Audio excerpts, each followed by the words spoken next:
Be vegan, make peace, do good deeds. Heaven Godspeed.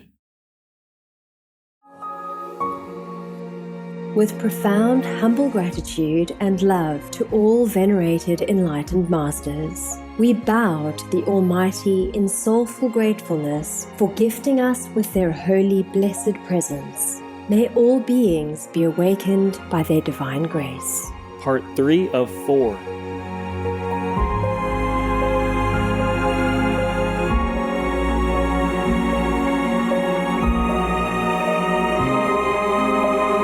Etc. Our programs offer many languages. Please visit suprememastertv.com/schedule. Nos programmes offrent plusieurs langues. Veuillez visiter suprememastertv.com/schedule. Nuestros programas ofrecen varios idiomas. Visiten suprememastertv.com/schedule. Nasze programy oferują wiele języków. Prosimy zobaczyć suprememastertv.com/schedule.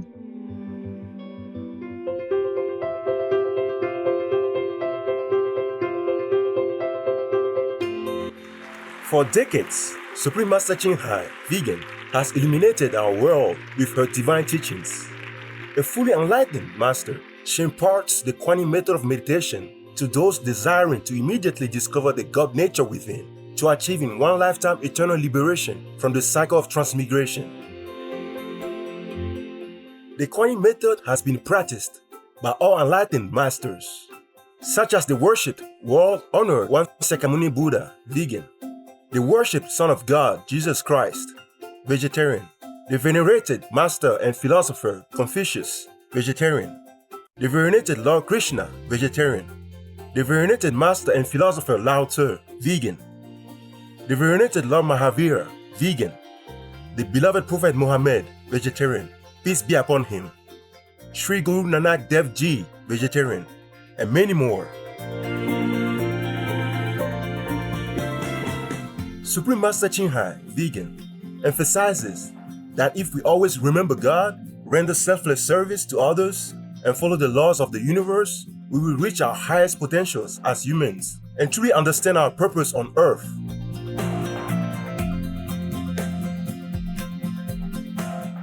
An extraordinary living example of compassion, she lovingly and regularly sends material and financial assistance to refugees, the homeless, natural disaster victims, and others needing relief.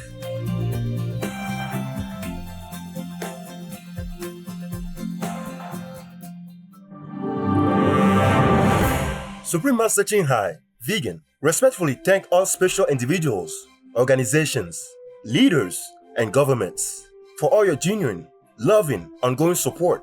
May heaven bless you forevermore. We, the Supreme Master Ching Hai International Association members, are also sincerely grateful for your expressive kindness, wishing you the best. Supreme Master Ching Hai, vegan, receives love and recognition from various organizations, media, governments, individuals, and many awards, such as the 2006 Gusi Peace Prize, considered the Nobel Peace Prize of the East, the World Spiritual Leadership Award in 1994, the Mahavir Award in 2008, February 22nd and October 25th, both proclaimed as the Supreme Master Ching Hai Day, an honorary citizen of the United States, etc., and has been honored throughout the years with numerous other awards and accolades for her outstanding philanthropic and humanitarian deeds.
etc.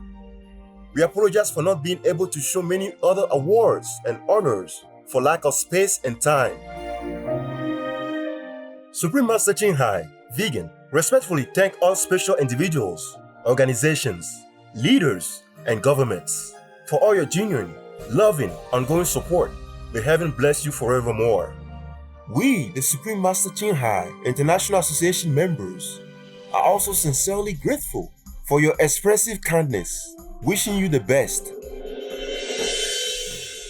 A true voice for our beautiful animal friends, Supreme Master Ching Hai, vegan, promotes the peaceful, loving plant-based diet and envisions with humanity's awakening to the sacredness of all life, a tranquil and glorious, all-vegan world where people of both animal and human kingdoms live in respectful harmony. Her initiatives included alternative living flyer distribution, the International Vegan Restaurants, Loving Heart, vegan food companies, vegan fur products, Supreme Master Television, as well as writing and speaking to influential government and media leaders, participating in televised conferences on climate change, etc. Whether we are aware of it or not, her efforts have had an enormous influence on global awareness of the animal people-friendly lifestyle and how this benevolent way can bring lasting peace among nations while saving our planet from climate change and disasters. Supreme Master Ching Hai, vegan, has traveled worldwide and held discourses with the public and her disciples on a variety of spiritual topics.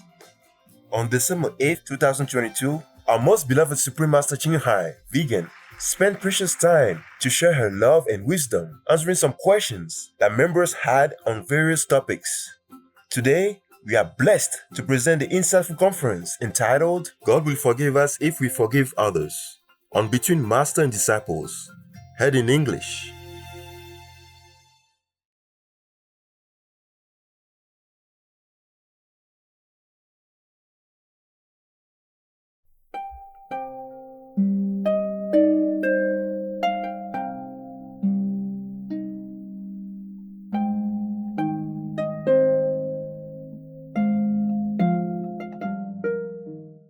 Hello, Master. Hello, Master. Hello. Yes. How are you guys? We are good. We are fine, thank you, Master. How are you, Master? I don't like anything.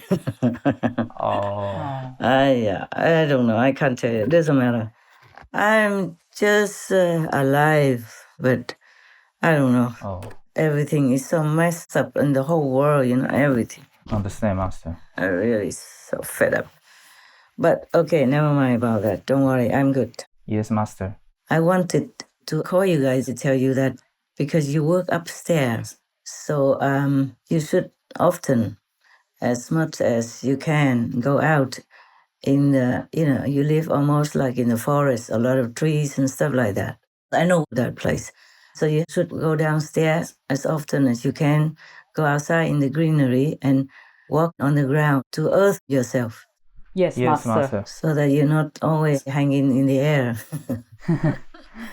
Because we are made from clay, so we need earth sometimes as much as can. I read somewhere long time ago that the Navy people, the Navy personnel, because they are too long disconnected with the soil, with the earth. Oh. So sometimes they don't feel very well. Understand, Master. Yeah, even though the sea is good and the air is fresh there, but still, we are made from earth, so we need it.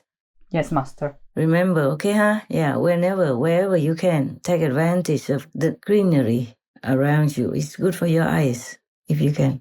Yes, Master. Yeah.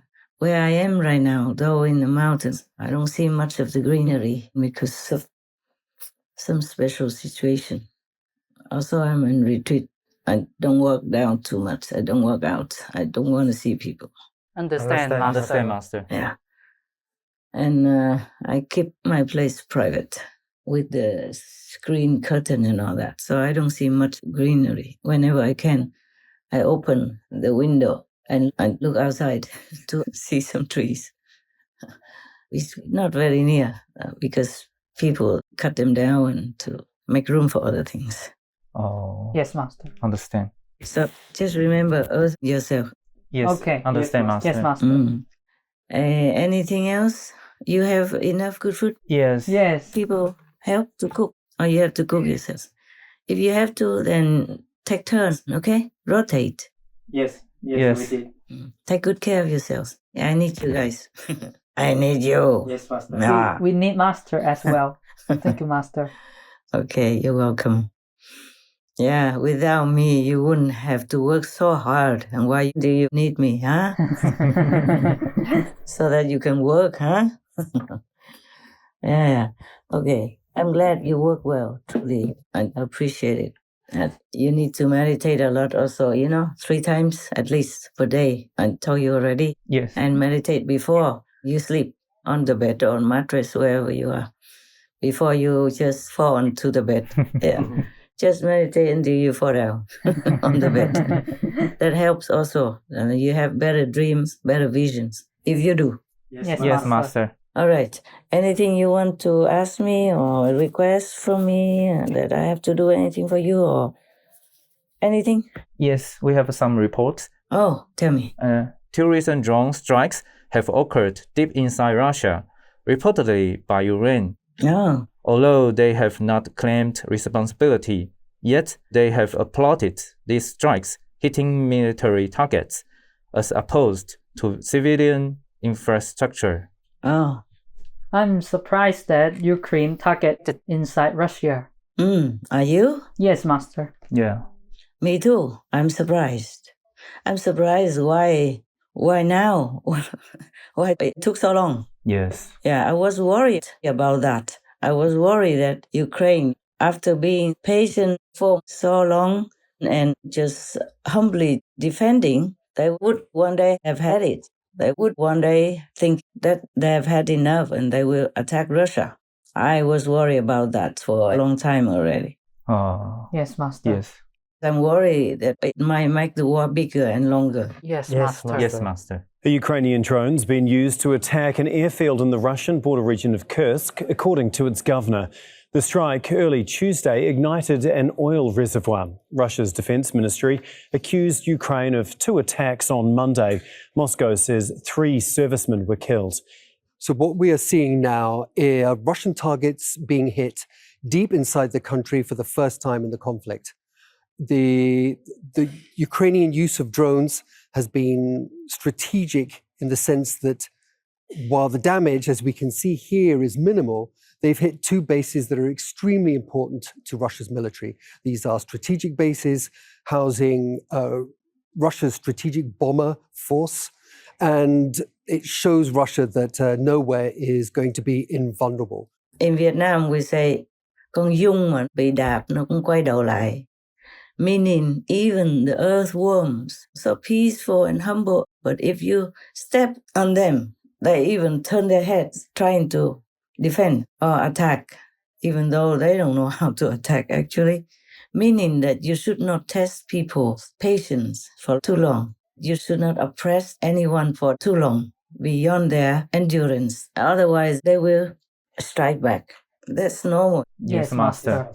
You shouldn't be surprised. Now, Russia, the Kremlin, the leaders of Russia, taste their own medicine. Yes, Master. And it's just a little bit. And the Ukrainian people are very, very kind already.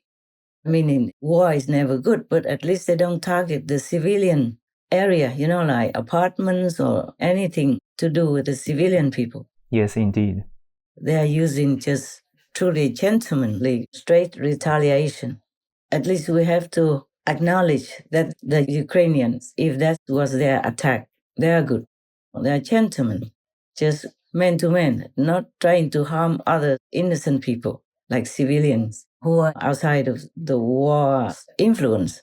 They can't influence the Kremlin. Even if they go out and protest, the government or Putin's regime will jail them or poison them or kill them mysteriously. Yes. This mysterious death list from Putin of the Kremlin keeps going. It's not stopping yet. Continuously, people are dying mysteriously, whoever goes against the war in Ukraine. Not to talk about outside people or civilian citizens.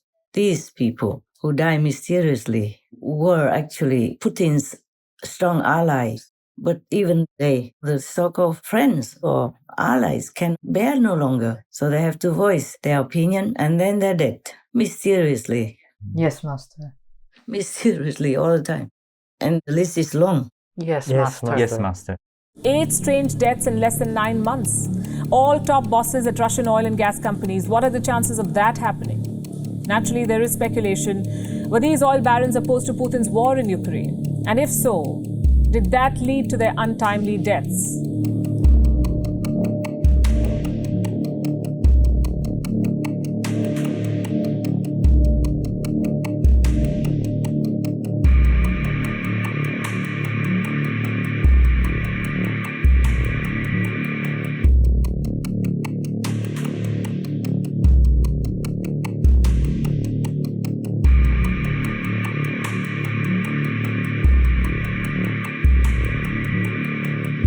So why would employees of these energy companies be potentially targeted? Well, because these energy companies spoke up early about problems with the invasion of Ukraine. Notably, Lukoil put out this statement in March. We express our sincere empathy for all the victims who are affected by this tragedy. We strongly support a lasting ceasefire and a settlement of problems through serious negotiations and diplomacy. This absolutely did not make the Kremlin happy.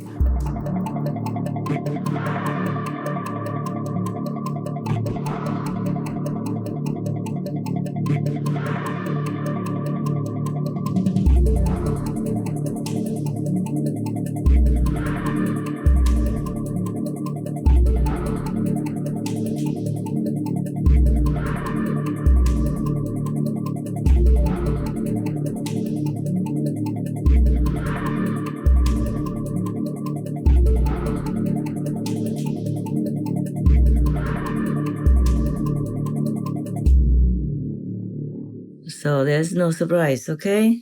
Yes. Yes. I'm just surprised that it took so long. Yeah. But it's also because Joe Biden promised to give Ukraine before some of the long-range artillery weapons, long-range ones, like maybe 80 kilometers. Yes. Yes. But they forbid Ukraine to target inside Russia. Otherwise, they won't give them any more weapons or the powerful weapons or stronger weapons. But now I think Ukraine just use drones, maybe their own drones, homemade even. Yes. And now it looks like the Ukrainians used, if we can bring up these pictures, the Tupolev 141, which is an old Soviet drone we can see here. This is normally carrying cameras, but the Ukrainian military has tweaked it so it can carry a small warhead, we think about 75 kilograms. So it is now, they don't have many of these, but they certainly have some, and they can show the Russians now that they can strike deep within their own country.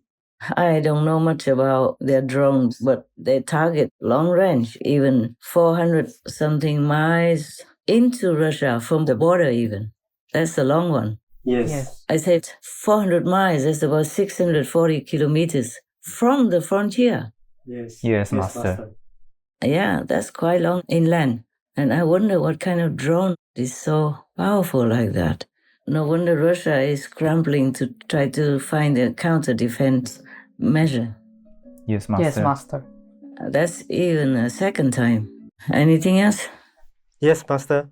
Putin's spokesperson, Peskov, said that officials are taking the necessary measures to protect Russia from Ukrainian attacks. Russia is supposedly panicked and thinking about how to deal with this new situation. Of course they would be. Yeah. Of course, what do they think? What do they expect? How can you just think that you are the only one that's allowed to do anything you want to any other countries? Just go inside and destroy all their cities and rape their women and their little babies and children like that, and expect that this country will do nothing to you. Yes, Master. Right. They are very lenient already. They just target the military. Yes, that's right. Yes. Yes. In the war, if you strike them, they will strike you. And it takes 9 or 10 months already of so much aliens, so much violence against Ukraine, meaning Ukraine. They have been enduring all this suffering, and only now they strike back. Yes, Master. Yes. And not as much as what Russia has done to them. Many of their cities are gone like nothing. Yeah. Nothing anymore. All destroyed. Many important infrastructure and buildings all gone.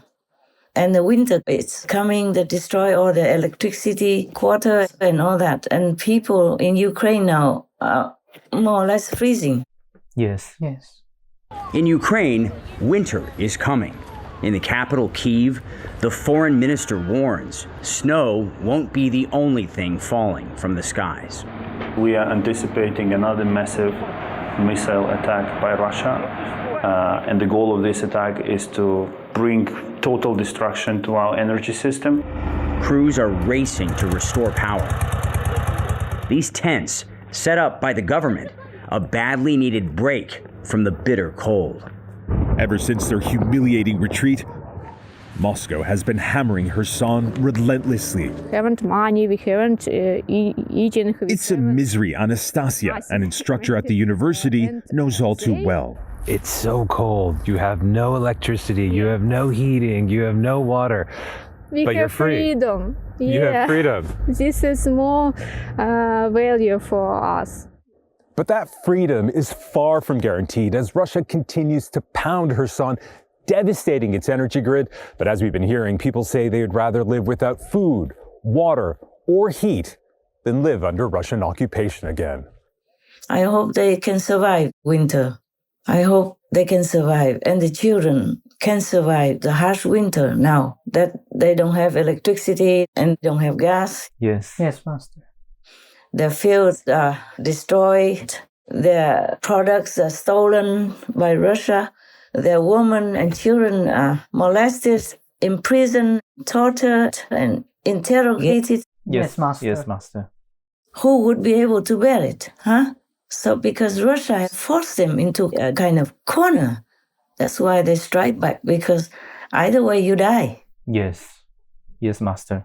So they would rather die protecting the country, protecting their women and children, than die at the hands of Russia in a torturous and anguish situation or languishing in their prison. Yes, Master. Yes, Master. Russia forced Ukraine to this reaction. I'm just surprised that they really have been patient all the way up to now. They only do the defensive, but not the offensive. Yes. Yes, I understand, Master. So nobody is surprised, really. Nobody should be surprised. Yes. Russian leaders should not even be surprised. How? Huh? You go in and rob people's houses, beat and kill their family members and expect them to do nothing? That's right, Master. Now, anything else? Yes, Master. A top staff member of Royal Palace has stepped down from duties with immediate effect after comments were made by her to a black charity boss who was attending a recent Buckingham Palace event that she had been invited to. Some reports say the top staff member was fired because comments made were racist and unacceptable. So then she began to ask me, who am I? Where am I from? So I said, I'm from Sister Space. It's an organisation that supports African and Caribbean heritage women and girls. And then she said, oh, what part of Africa are you from? And I said, I don't know. They didn't leave any records. And that's my truth, right? I couldn't trace which part. Then she says, no, but where are you from? I said, no, Sister Space are based in Hackney. No, but where are you from? Now, I'm thinking, this is feeling a bit uncomfortable, but okay, it's a question. I'm from here, I was born here. Yeah, but where are you really from? I'm really from here. Yeah, but okay, so I can see that this is going to be a bit of a challenge. She said, what's your nationality? And I said, lady, I was born here, I'm British. I was thinking that would be the end of it. No. No, where are you really from? Where are your people from? Lady, my people. What is this? This person is reportedly the late Queen's lady-in-waiting and Prince William's godmother. Some say royal palace members are racist. Are they really racist, Master? I would have to have been there in order to see the attitude that went with the talk. Yes, Master. But sometimes people there are two sides. It takes two to tango. One side may be too insensitive, too inquisitive, and the other side is too sensitive. It could be that way. Yes, Master. It's just that in our world we have different color skin, and that is a problem. It's no one's fault, actually. I have my own problem also. I tell you now my own story. When I was younger, one man wanted to date me. On the first date, he asked me immediately, "Where are you from?" That's the first question he asked. And I immediately felt kind of upset. I said, why ask this question? And the guy was very surprised at my upset attitude. He said, I'm just trying to make conversation. I said, you can say any other thing to make the conversation more interesting. You don't immediately jump in and ask people such a boring question. That's what I said to him. Mm. That was the first date and the last.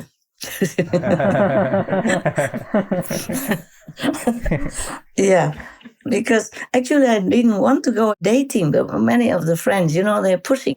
They say, I just go out, just check it out, man. You lose nothing. Nobody bites you. Just go. The guy is a good man, and he's the owner of a big car selling company. He sells stuff like Mercedes, Rolls-Royce, Lamborghini. Wow. Yeah. Yeah, Porsche, not normal cars. I said, okay, I hope he's normal. It turned out he wasn't. Maybe he's too normal, Some people are like that. They don't mean to be racist or anything, because in that situation, if that guy was racist, he wouldn't have wanted to date me. Yes, Master. Yes, Master. He would have thought, oh, she's Asian. And that guy is a Westerner. Yes, Master. Yes, Master. To think about that now, I'm so sorry for him. I should have been nicer to him. But too many people ask the same question all the time, wherever I went. So I got fed up. Yes, Master. It's so boring. And I always have to answer the same question because I live in the Western world at that time. That's why. If I live in Hong Kong or Taiwan, maybe nobody even looks at me. Because we look the same. Or in Thailand, Laos, or Cambodia, if I go out shopping, nobody would ask me anything because I look just similar to them. Yes, Master. Yes. So it wasn't his fault. It wasn't my fault either. But I felt so sorry for him. Afterward, I kind of talked to him and said, I apologize. So I told him I was married and I'm not ready for any other thing. And then he said, why are you not married anymore? I said, well, I left him because I wanted to find enlightenment, saving the world. So he said, and you don't ever want to go back to him? I said, I do, but he already remarried. So that's why I don't contact him or I don't want to disturb. So he was kind of loud, in the loud voice. He said, I don't care.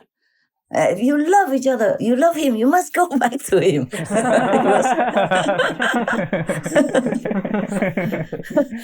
He was really caring, Yes. He himself was also divorced. Maybe his wife left him for another man.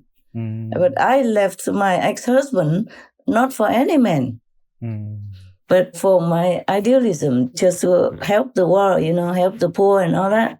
Yes, Master. Yes, Master. When you're young, you want to change the world. You know what I'm saying? Yes. He was really caring. He said, I don't care. You love him. He loves you. You must go back to him. Maybe he felt also by his own situation that his wife left him. Understand, Master. Yes. And in my situation, I told him that I still love my husband, and he loved me still, because sometimes I went back for some other reason, and he did not want to let me go. Yeah, even at that time, he already had a girlfriend. He said, come back. I will tell the girlfriend that you are my wife. You just come back. You just come back. But then I said, oh, I left him once and hurt him already. And now if I go back, I hurt another girl. That would be no good. If he was still single, maybe I would have done anything to go back to him. But I didn't want to hurt another woman.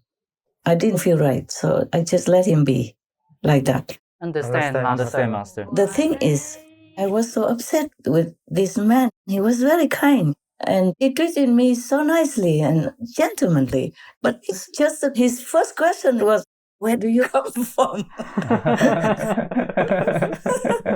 That put me off.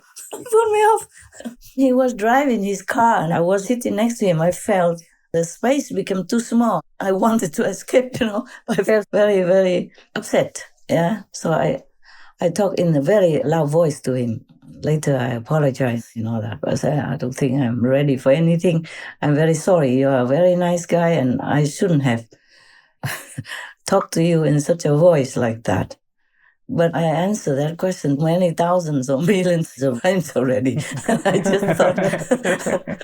just thought I needed a break, Yeah.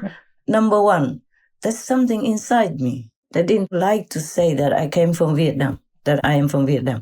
Because after the war, millions of refugees escaped from Vietnam, went on these rickety, very rotten boats and died or were raped and robbed at sea by many different pirates.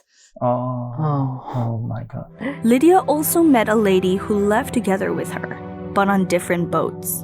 I didn't know anything, so I say, man, we were so unlucky because we got robbed like 3 times and blah, blah, blah. And I was complaining. So, and then she say, that was it? And I say, yes. So how was your journey? And she say, we got robbed 8 times, and raped 8 times. And I say, what? So that was the time that I was really like, the danger there.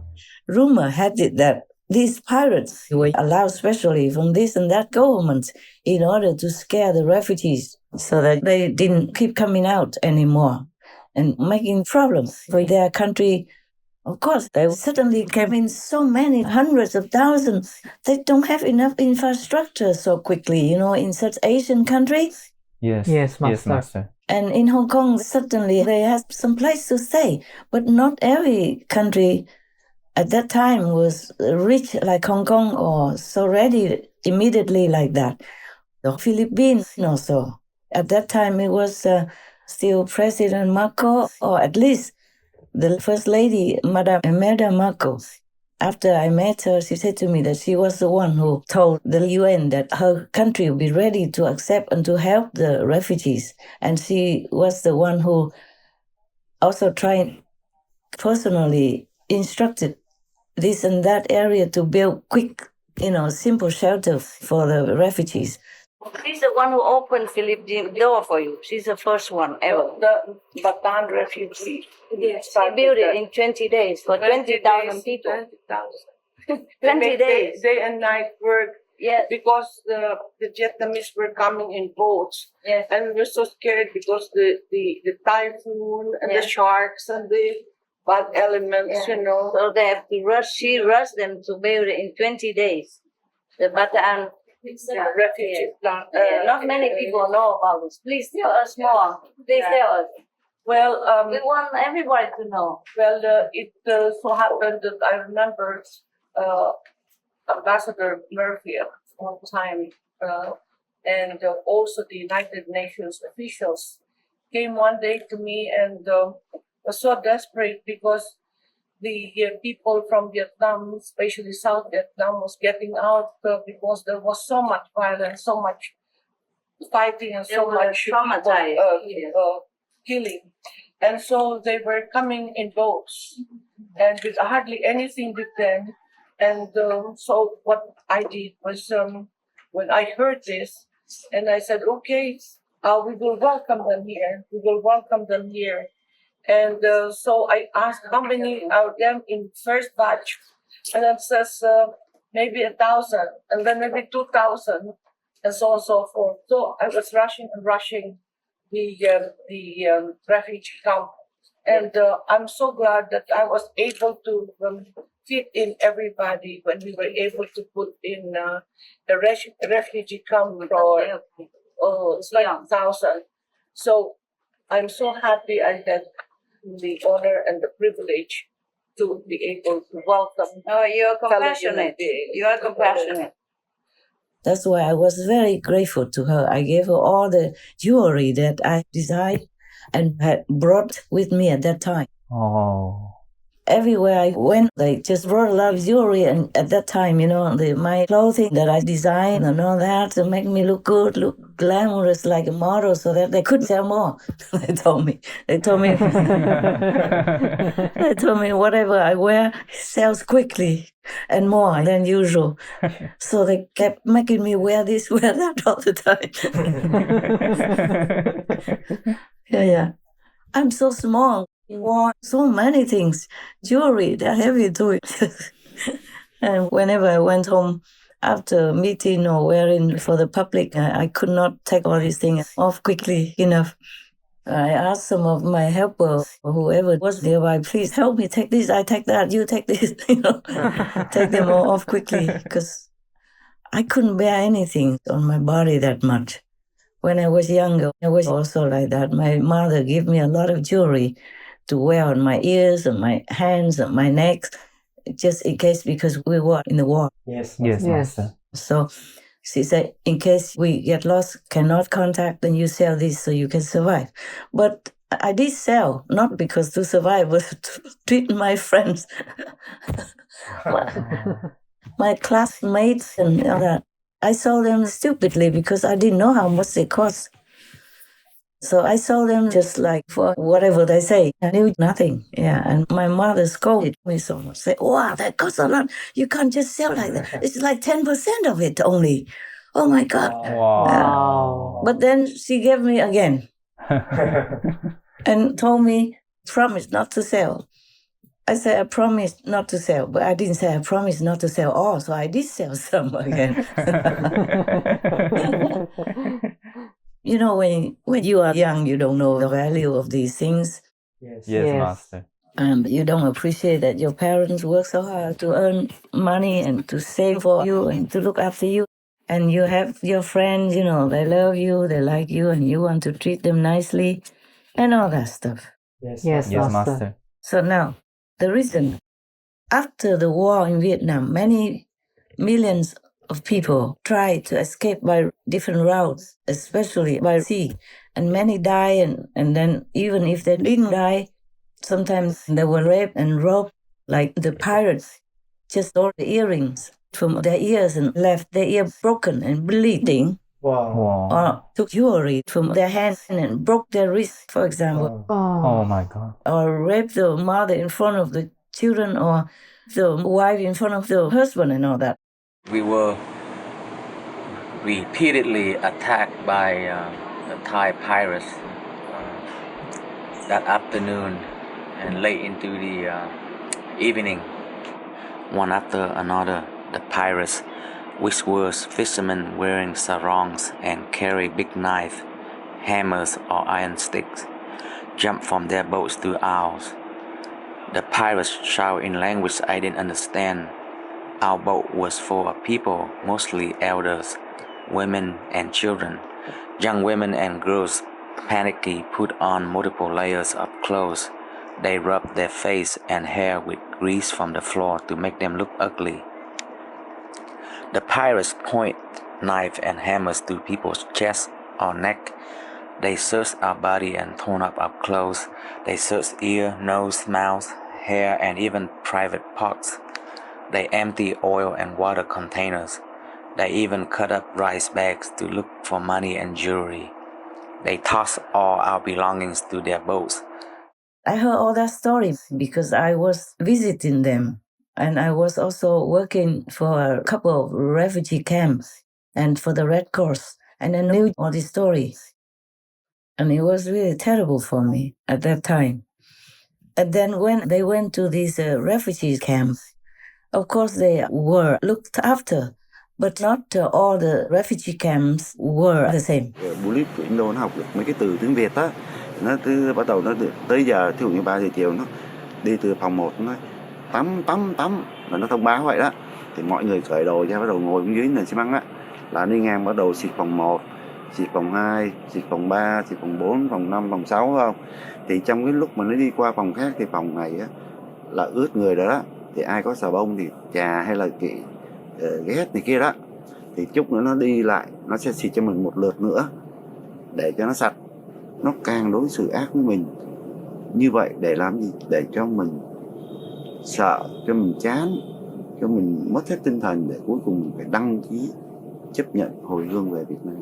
I went to some refugee camps and they just treated them like dirt. They made them sit on the floor and the High Commissioner sat on the high chair and questioning them no end, for example, like that.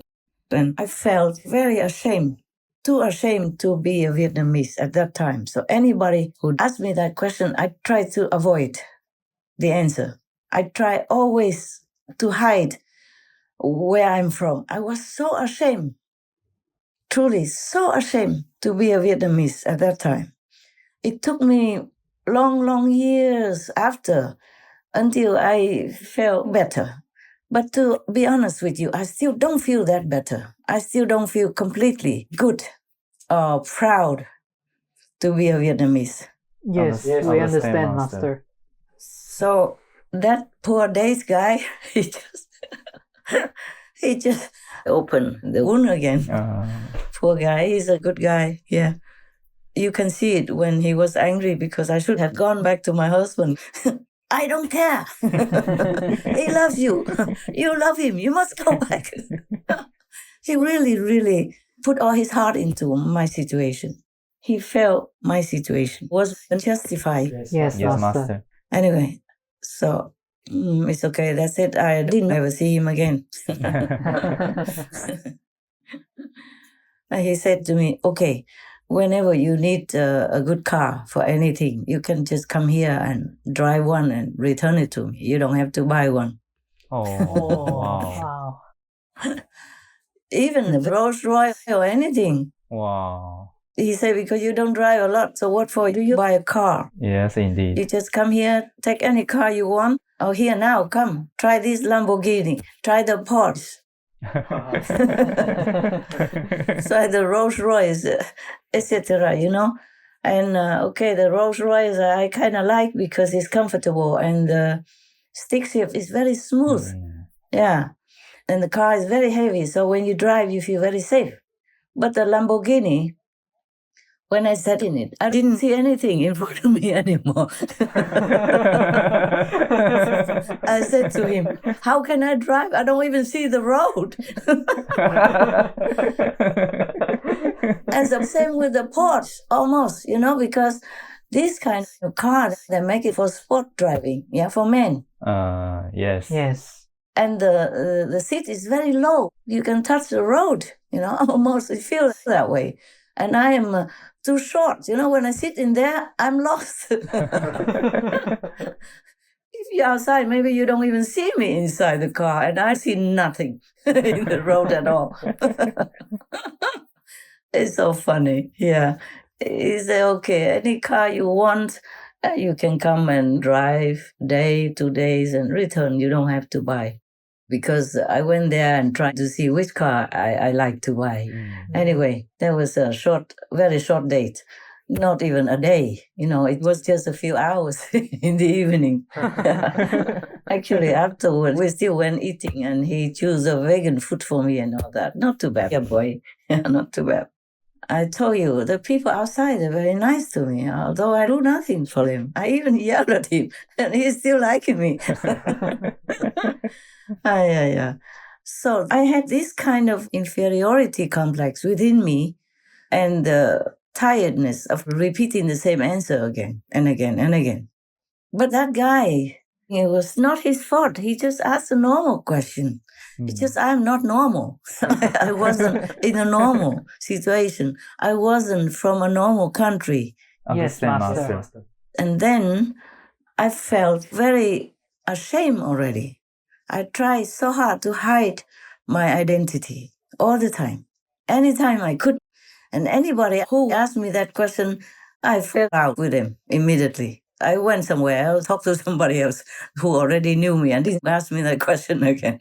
But these people ask because they're interested, not because they're racist. Yes, Master. I told you if that guy was racist, he wouldn't have invited me for a date and even offer me a free car anytime I want, any car. Wow. Even after the date was done already. Understand. Yes. It's not like I promised him, okay, today was not very, we would go out again. No, I say, I'm not ready. I think I'm not ready. Sorry. He knew, okay? He knew it. That's why he got mad when I didn't go back to my ex-husband. Because he asked me, do you still love him? I said, yes, I do. And was it a good marriage? I said, it was excellent, not just good. That's why. And I said, does he still love you? I said, yes, for whatever his feelings.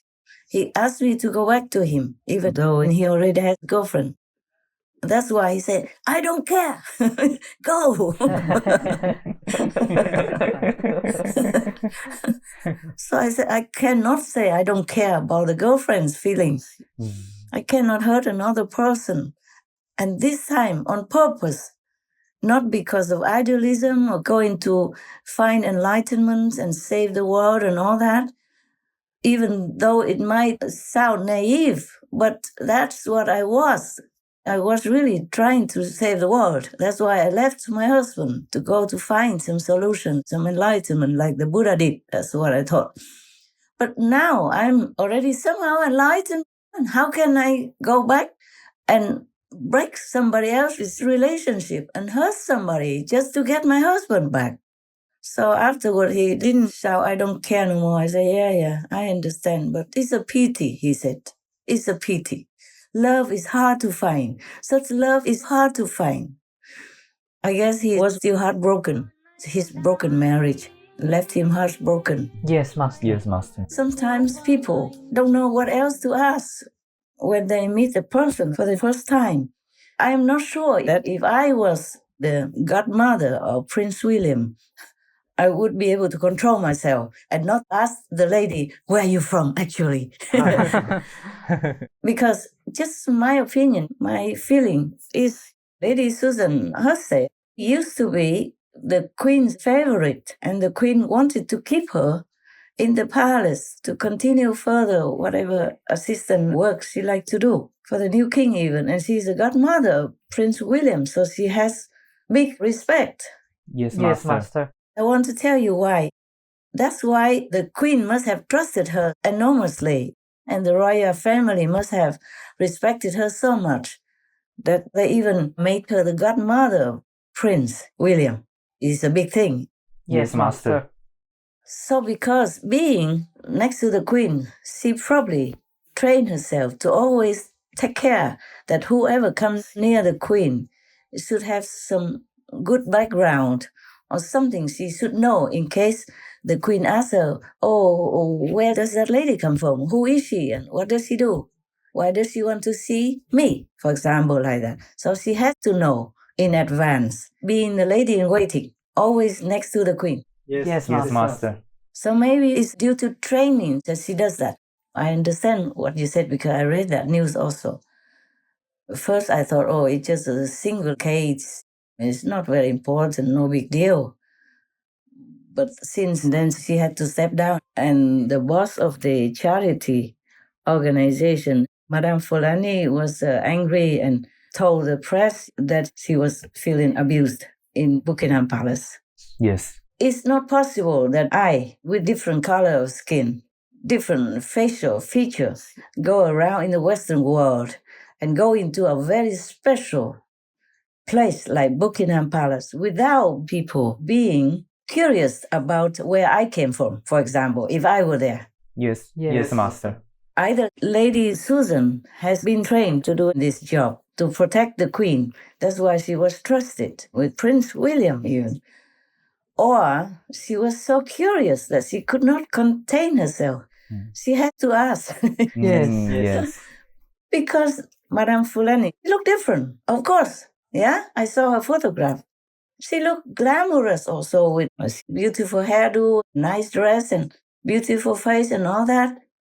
And this lady, Susan Hussey, probably didn't know this Madame Fulani beforehand.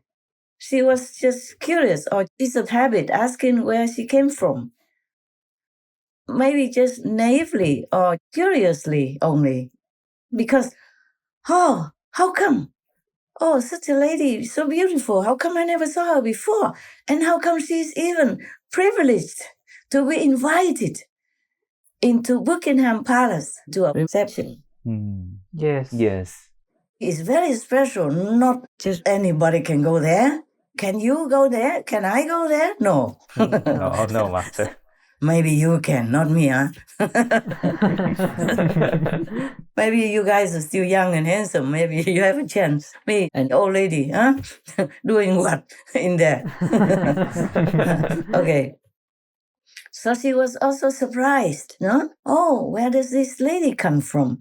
Of course, she knows she's a British citizen, but where were her ancestors really from? Where were the original roots of her existence? Just curious or interested. That's what I think. Maybe I judged it because of my silly case, when I was younger. Yes. But of course, I told you I had to be there in order to see the attitude and feel the energy of the conversation. Understand, Master. But the thing is, this Madame Fulani is not just an ordinary person even. She's the boss of a charity organization. Yeah. And she was probably so good at it that she's so famous that she was even invited into the king's palace. It's a very big deal that she's invited to go to the royal palace. Yes, Master. Yeah. So, of course, this is beyond her curiosity, and she couldn't help it. She also asked other guys. One of the guests also told the press that Lady Susan Hussey also asked him where he came from. Yeah, not just Madame Fulani alone. And the gentleman also answered Lady Susan Hussey where he was from. He said he's from Manchester. That's it. Something like that. And then she didn't ask anymore. But you see, because he probably doesn't look so outside of the ordinary, but she, Madame Fulani does look out of the ordinary. Yes, Master. Yes. With her beautiful hairdo, her glorious dress and outlook and things like that. Yeah, people feel attracted to her. I'm sure Lady Hussey wasn't the only one that asked her, where does she come from? Yes, Master. Such a successful lady. Yes. Master. And contributing to Britain in such great work. So maybe she just felt like, maybe at the end, probably she wanted to say thank you for helping. Wherever you come from, that country, you came here all this way, your parents and your ancestors came all this way, and now you're helping England. Welcome and thank you. Probably at the end, she would have wanted to say that. If it were me, I would have wanted to say that. And I often say such things, similar things. So I'm not sure if this is a misunderstanding or maybe because Madame Fulani has been asked 10,000 times already in England. She stands out, man. What to do, huh? Yes, Master. She stands out. Yeah. People cannot help but ask her that question. I guess it's not just real British-born people or white British people that ask her. I guess people from many other nationality also ask her, because she's in England. She doesn't look like most of the other so-called English people. Yes, Master. So it's nobody's fault, actually. It's just that God made so many colors out of us. Yes. Yeah, that's what I think. But I apologize to Madame Fulani if I have offended her in any way. I have no such intention. With all due respect, I love all people. And you guys know that, right? Yes, Yes, Master. Yes, Master. Yes. I love black people. And people of color very much. I call them chocolate all the time. And they love it. They love it. Whenever they see me and they ask questions, they say, Master, chocolate has a question. Something like that. I say, okay, come on. Come on. Yeah, go for it.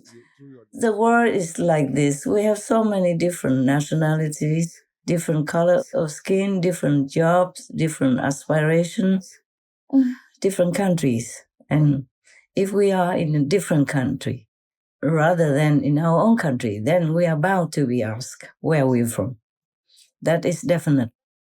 So if you have a chance to be close, with another human being, but not the same color of skin as yours, then he will ask you, where are you from? Yes. Yes. Oh, they ask other even more embarrassing questions. For me, it was embarrassing.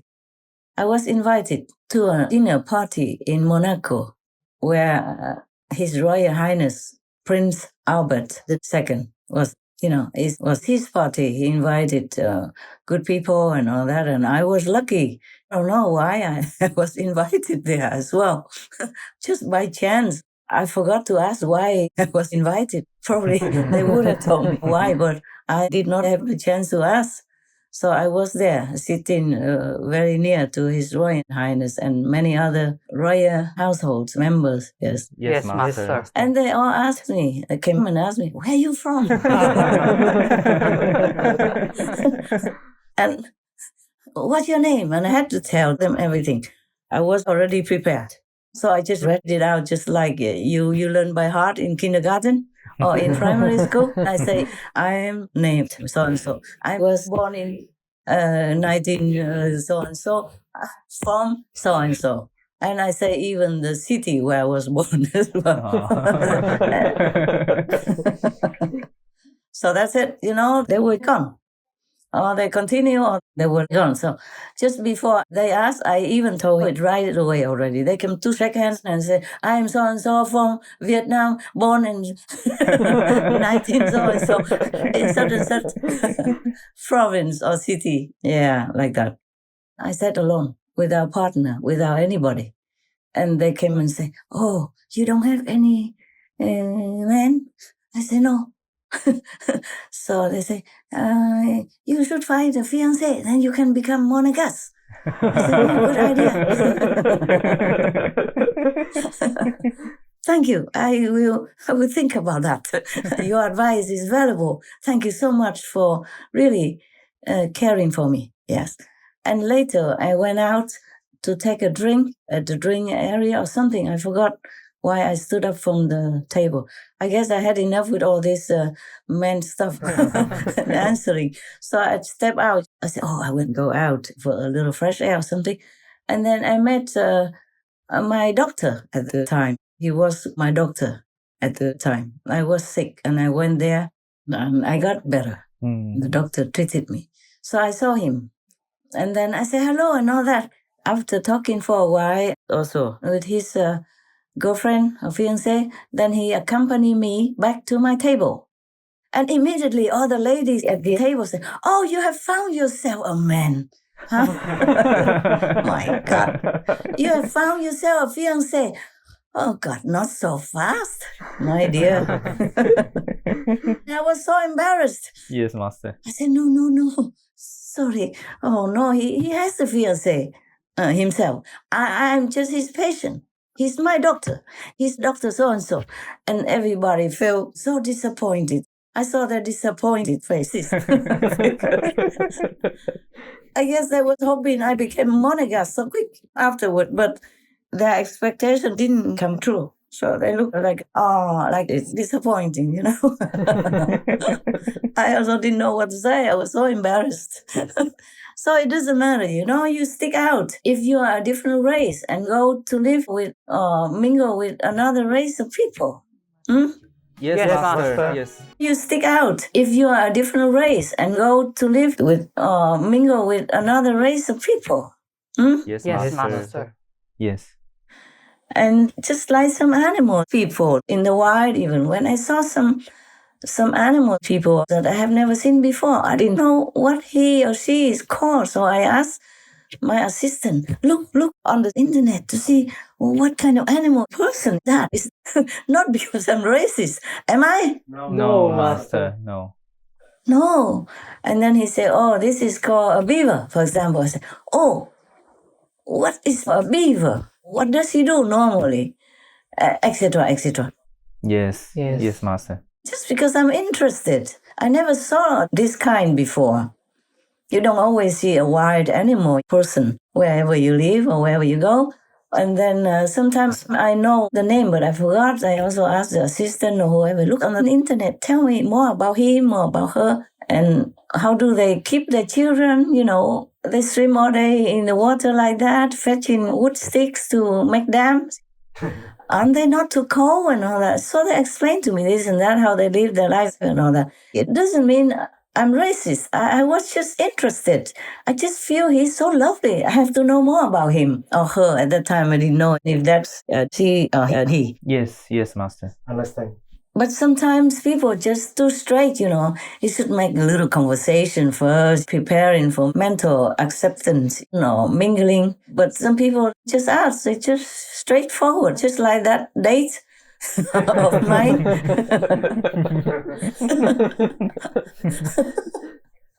I just sat on the seat in the car and immediately he asked, where do you come from? You know. Oh, he's a good man, but it was so undiplomatic like that. I don't think I would like him to be a longer date anyway. You know, if you go out with a date, because you are guys, I teach you, okay? You have to tell the lady, oh, I really like the outfit that you have.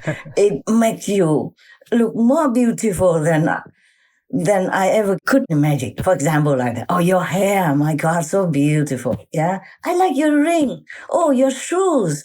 Wow, where did you buy them? Don't ask where you from. Where did your shoes come from? Okay? Yes. Yes, Master. Oh, if you see the earrings, I really say, oh my God. Wow. Really? It suits you. Where did you buy it? Okay. And then slowly, when you're eating dinner and drinking something, then you say, oh, I guess you're from Thailand, but I may be wrong. You're too beautiful. I cannot guess where you're from. Would you please tell me so I don't keep guessing wrong? Yeah. If I were a man, I would say such things. If I want a lady, I would try to make her comfortable and feel valued and appreciated for all the things that I am, not where you from immediately. Yes, Master. Yes. But I was younger. Nowadays, I would say anything. Before, if they open their mouth, I know what they want to ask. So I will make a list ready in my head, just like I would answer in the police station. In the police station.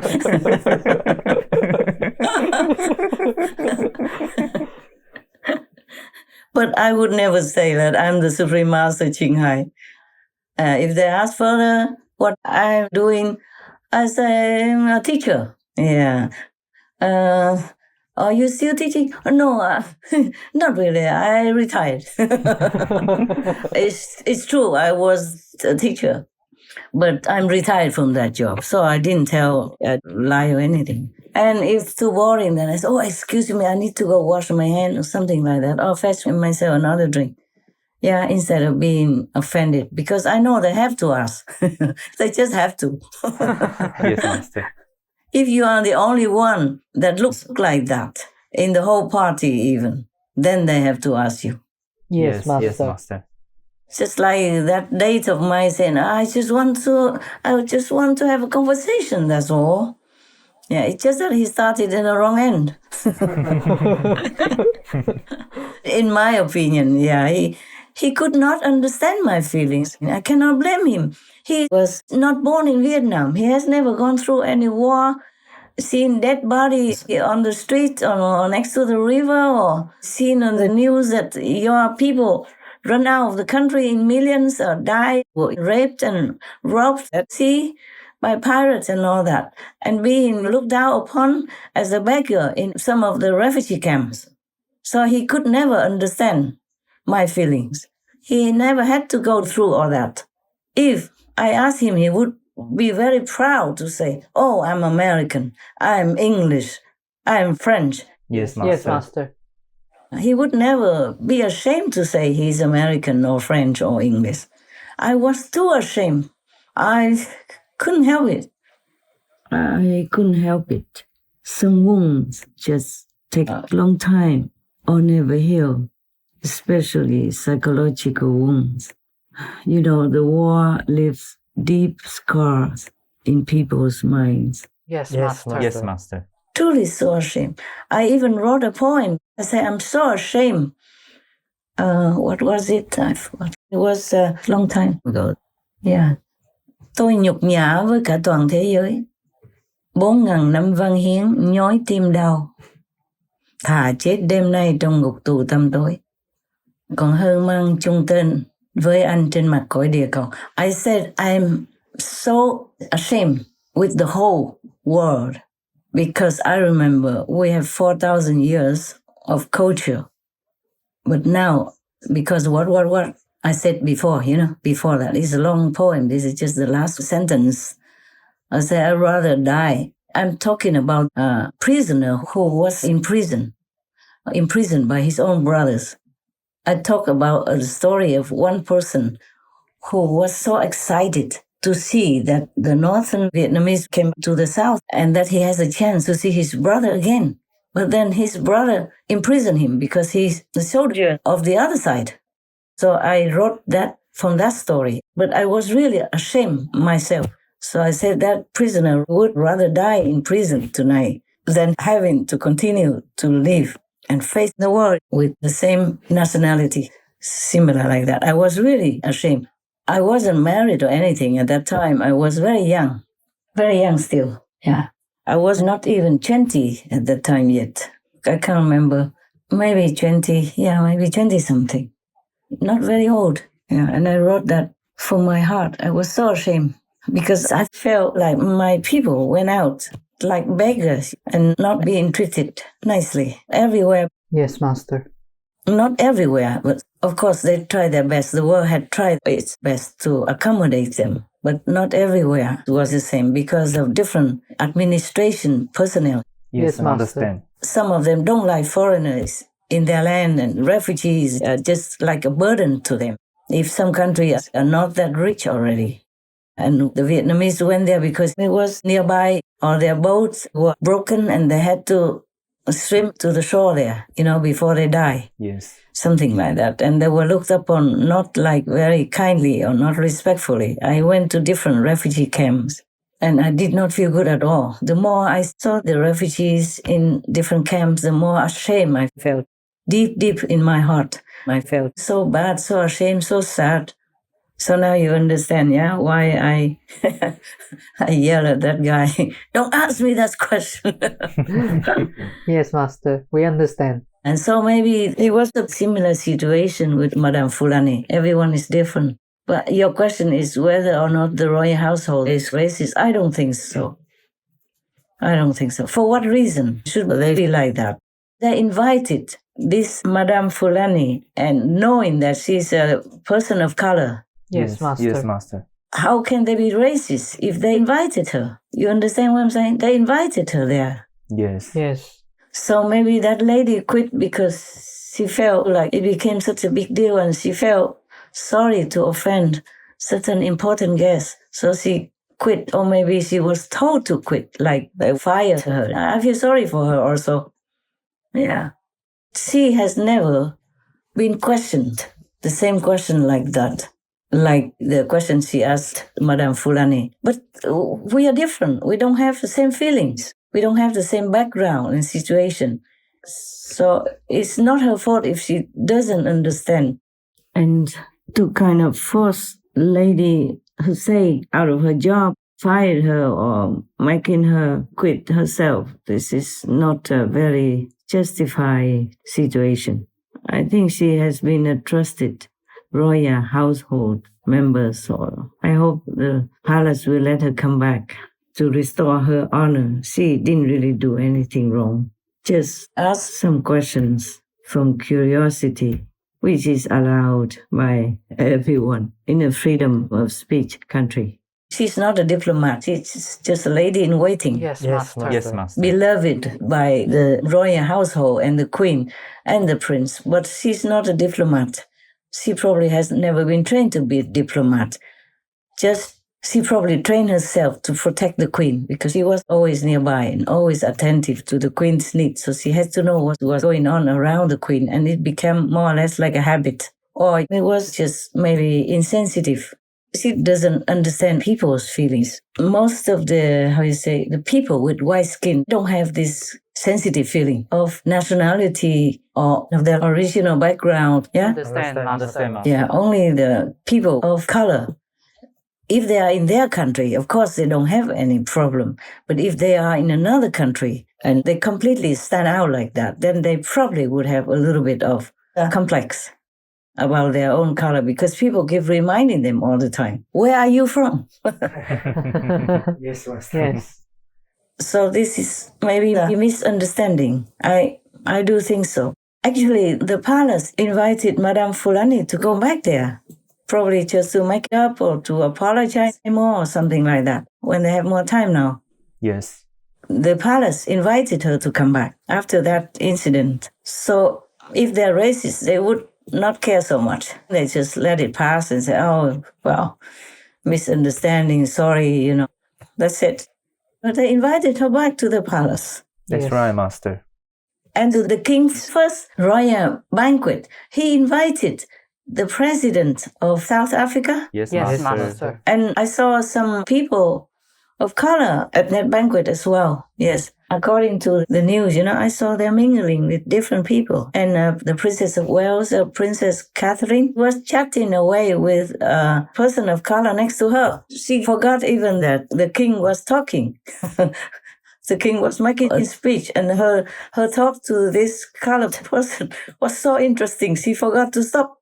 Oh. Yeah, so I don't think they are racist in any way at all. Yes, Master. Yes. Not on purpose, not intentionally. Yes, Master. Yes, Master. Because this lady in waiting probably has been to many banquets throughout her life because of her position as a lady in waiting to the queen. So she knows many people already with different skin color, different positions, different privileges. So she wouldn't deliberately want to offend any of the guests. For what reason would she do that? Yes. Yes. Yes. All her life she's just been trying to protect the queen, trying to protect the royal family and reputation. Why would she want to offend an important guest? I don't think it's logical. That's all. Okay? Yes. Understand, Master. Yes, Master. So I do hope that Madame Fulani, being a charitable person and the boss of a charity organization, would be charitable enough to forgive this incident and make friends with the lady in waiting, with Lady Susan Hussey. Just be friends. Buckingham Palace says Lady Susan Hussey has met charity boss Ngozi Fulani and apologised for racist comments made at a palace reception last month. We know that the meeting took place a little earlier on today. The pair met, and we are told that the meeting was filled with warmth and understanding. During the meeting, we're told Lady Susan offered her sincere apologies for the comments that she had made and the distress that they had caused to Miss Fulani. Miss Fulani has accepted the apology and appreciates that no malice was intended. The King and Queen Consort have been kept informed and are said to be pleased that the parties have reached what they describe as a welcome outcome. There's no need to make a big deal out of anything. We are, after all, nobody. Anyway. Yes. We will die a nobody. Yes, Yes, Master. Master. So I do hope that Madame Fulani, being a charitable person and the boss of a charity organization, would be charitable enough to forgive this incident and make friends with the lady in waiting, with Lady Susan Hussey. Just be friends. There's no need to make a big deal out of anything. We are, after all, nobody. Anyway. Yes. We die a nobody. Yes, Master. Just maybe a tomb with a VIP inscription, but so what? We are nobody. Nobody is anybody, even the king or queen. We are born with nothing and we go with nothing. Yeah, and in the eyes of God, we are nobody if we are not virtuous enough to please Him. And Madame Fulani would probably be in the favor of God because he's doing charity work to help his children in need. So she should continue that gracious way and forgive whoever offends her, because God will forgive us if we forgive others anyway, even if that was offensive at all. You know, it was probably just an accident. Yeah. Yes, Master. Well, I hope you're happy with my answer anyway. Yes, we are happy. Yes. At least you know my dating story, and that satisfies you a lot, I guess. You're always very nosy about how I live my life and my marriage and my dating and whatnot. So now you know another secret. Secret of my life. Don't tell more than millions of people.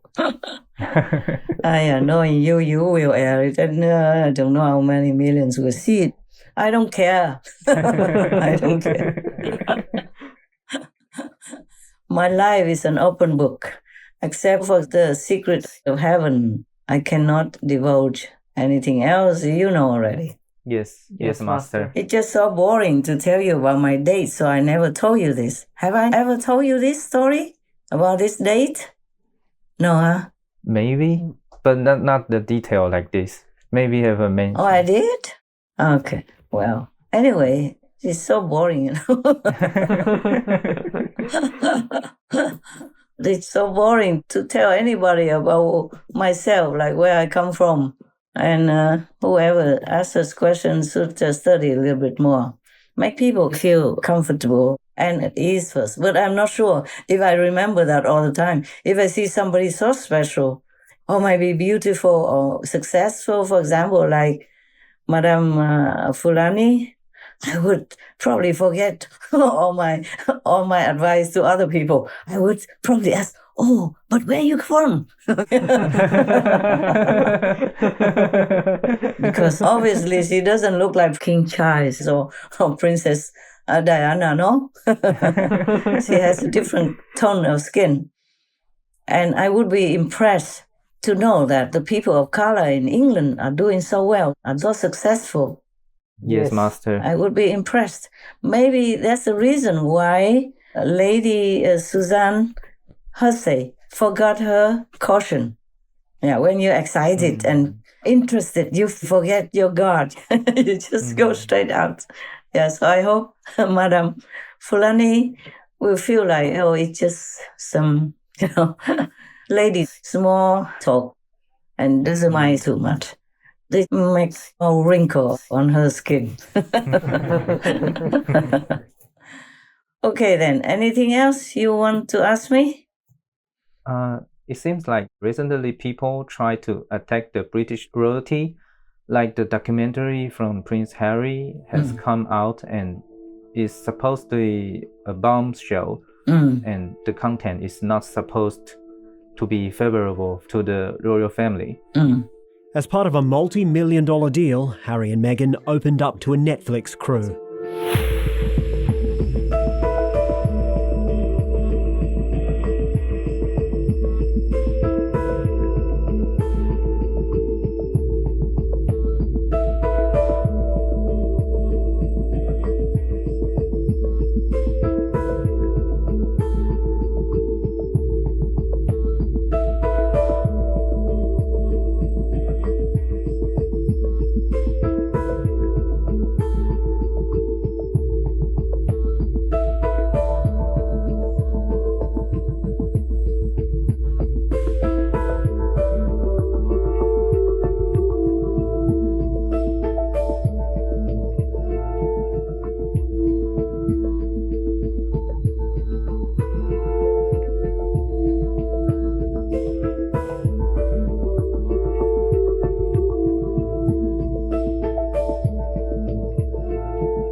cold-hearted. That's the way that Prince Harry and Meghan Markle are being described on the eve of their exploitative Netflix documentary. Certainly it comes at pretty bad timing for the royal family because I think that everybody in the country, indeed the Commonwealth, had largely got behind the new king because of the way he carried himself, carried his family through the death of his mother. So I do think this will backfire spectacularly for Harry and Meghan.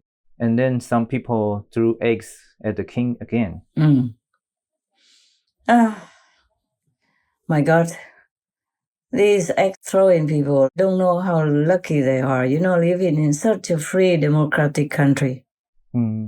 Yes. In many other countries, you sometimes don't dare to even go visit because you worry maybe something might happen to you because you don't know how to so-called behave in such a restricted country. Yes. I told you I don't dare to go to Iran now because of my hijab. I fly away, or when I'm talking, drinking, or eating, and it falls down, I might not notice because I'm thinking of some other thing in my mind.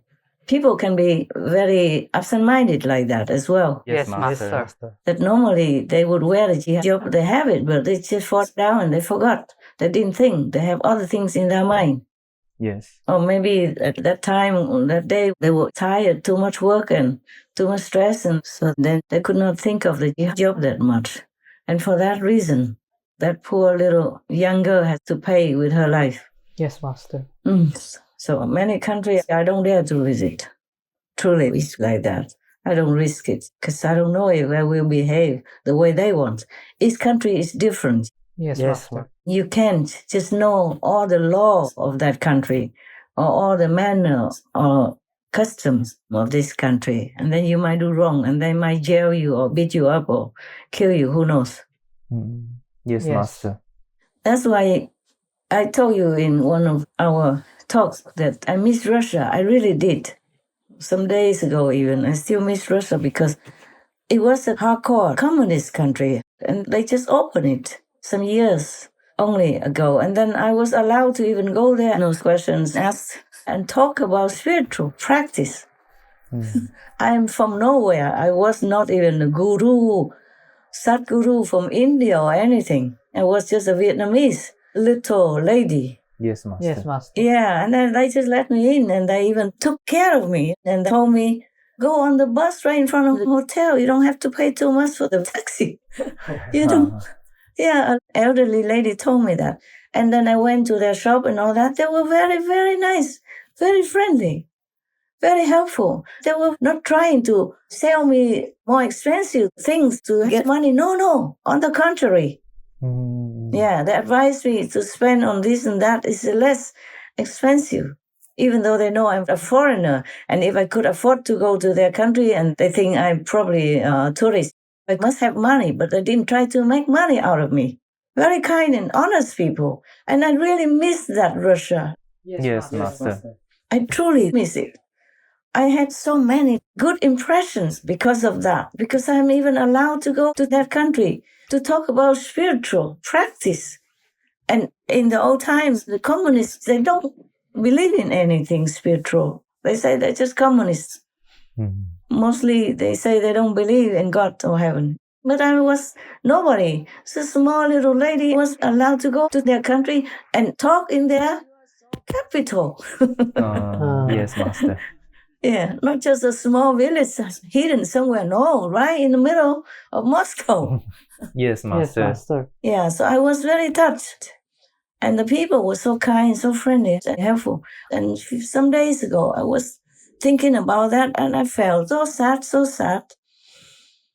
Because I saw Ukraine attack inside Russia now, and I feel very worried for the innocent bystanders of war, in Russia. Many people don't want it. They went out to protest. Even some cannot dare to protest openly. The women just shave their hair and show it in their way because they worry they will be in jail, killed, or murder and all that. Yes, Master. Yes, Master. Oh my God. These people, they're innocent. People more often began to speak out against the war and their government. Putin is the main problem of Russia. Do you trust Putin? Not, absolutely. It's hard to say it's censored, all messed up and broken. Now the main problem is that Russia creates aggression on the territory of another country. The position in which he put us does not stand up to criticism. I understand that so far there is no good, prosperous future for Russia, especially after mobilization. In the near future it will be very difficult with both work and study in principle, with everything. Russians or Ukrainians, they are all victims of these crazy, barbarous leaders. They have nothing to do with it. They don't want any war. Even though Ukraine did not admit that they attacked inside Russia, but if they did, I'm not surprised. I'm just worried about the Russian people. If the war gets bigger, more will die. A lot already died in Ukraine. An airfield in the Kursk region and 2 air bases further inside Russia came under attack earlier this week. Ukraine has not claimed responsibility. Russia's invasion of Ukraine, of course, has caused devastating loss of life, but both sides have been secretive about just how many of their soldiers have died. Civilian casualties are also impossible to state with any certainty.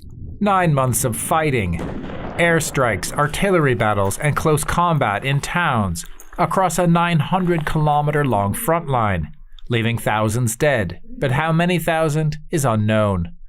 Russia stated in September that it had lost just under 6,000 troops, but the US military says it's lost about 100,000 on the field.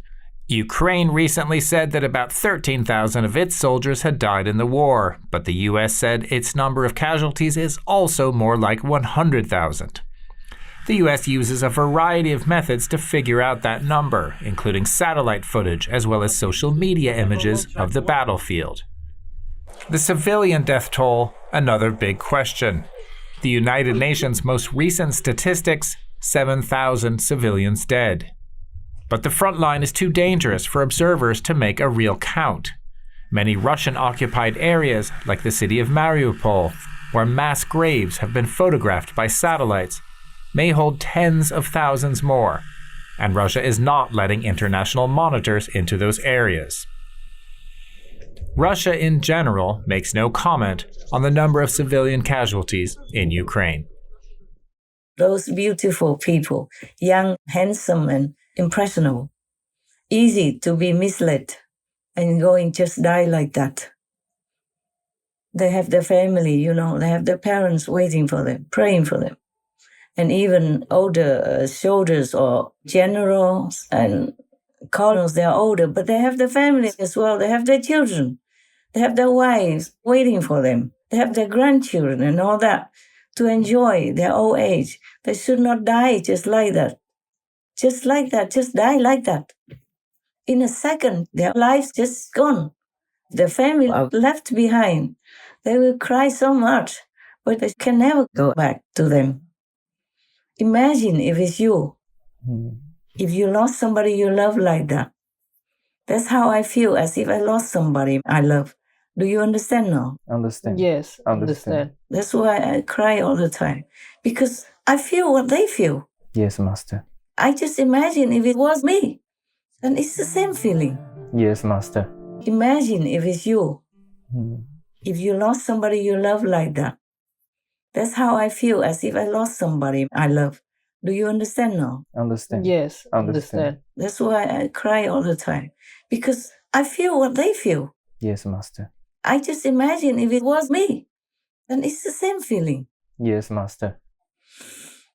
I hate to intervene and interfere in war and all that, because I drag myself into danger as well. Politics stuff, war stuff. You risk your life, even if you're not on the battlefield. Understand, Master. I risk my life because I cannot bear it. I have to speak out in case my words mean anything or help anybody, or at least comfort the victims of the war. Yes, Master. Yes, Master. Yes. But in a million years, I would never want to drag myself into a danger zone like war and politics. You understand, right? I understand, Master. Yes, Master. Oh, but why do I talk about this? You asked a different question, the X question, right? Yes, it's about the royalty, the attack the British royalty. Oh, yeah. And also the people through the king again. I should not. I guess they have just been like activists or influenced by anti-royal activists, stuff like that. Yes. But they should be happy to be English, to be in England. At least nobody will ask them, where are you from? And offend you. Or make you feel like sticking out like a sore thumb. Yes, Master. Yes, Master. Oh my God. They should appreciate their luck to be born in such a regal race of beings in a free country, a democratic country. They have almost everything they need if they work hard. And even the government gives social security benefits, not like they let them starve and die on the street. Their poverty line, if they need, the government gives them subsidies. And in England, if you just have a new baby, they give you everyday free milk. Well, cow's milk, of course, but free. A good one, the best one, everyday free. And if you don't work hard enough, if you don't have enough work, or if you're like a single mother or don't have enough money in the bank, they also give you money every week or every month. It depends. Yes, Yes, Master. Master. Yes. Long time since I have checked English, but it was like that. It's still like that. This is 37-year-old Heather Frost, a mum who gets around 900 quid a week in benefits for her and her kids. This supersized Gloucestershire family gets in benefits 3 times the typical UK family income. The benefit system is put there to help people that can't go out and work. In today's Benefits Britain, handouts are claimed by around 2/3 of all families. But few are quite as huge as the Shaws. There are 14 kids in total, and Dad is Tom Shaw, who's 39. And 5 of the kids have just happened since Tom gave up work 10 years ago. Benefits now pay the bills, so Tom, Stacey and the kids claim income support, child tax credit and child benefit. 2 of the kids are registered disabled. This is Keenan's medication. And that means there's also carers and disability allowances. Add it all up and we reckon it's about 70 grand a year to keep the family running. And part of the deal is an 8-bed Victorian pad, paid for by housing benefit. There's always going to be people out there that say, we don't get enough from the government.